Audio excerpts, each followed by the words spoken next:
Welcome to the Salmon Runs YouTube. Enjoy the video. In this video, I will explain how to use topwater lures. First, let's talk gear. A medium-heavy rod, around 6 to 7 feet long, paired with a bait casting reel is ideal. Spool up with 30 to 50-pound braided line for strength and sensitivity. This setup provides the backbone needed to cast these often lightweight lures effectively and handle powerful strikes from aggressive fish. Understanding your equipment is the first step to successful topwater action. Choosing the right topwater lure is crucial. Poppers create a splash, while walk-the-dog baits glide side to side.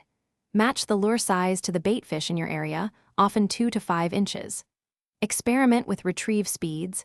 A slow, steady retrieve often works wonders, but sometimes a fast, erratic action triggers strikes.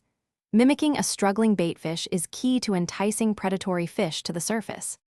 Topwater fishing shines during low-light conditions, like dawn and dusk, or on overcast days.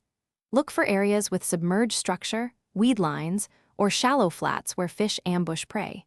Water temperature between 65 and 80 degrees Fahrenheit is often prime. Clear to slightly stained water is best, as fish rely on sight for these surface attacks.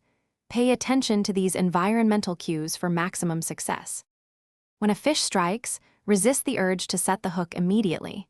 Wait 1 or 2 seconds until you feel the weight of the fish before a firm, sweeping hook set. This delay ensures the fish has fully engulfed the lure. Vary your retrieve with pauses of 3 to 5 seconds to mimic a wounded baitfish.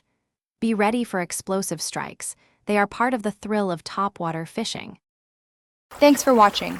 Consider subscribing if we helped you.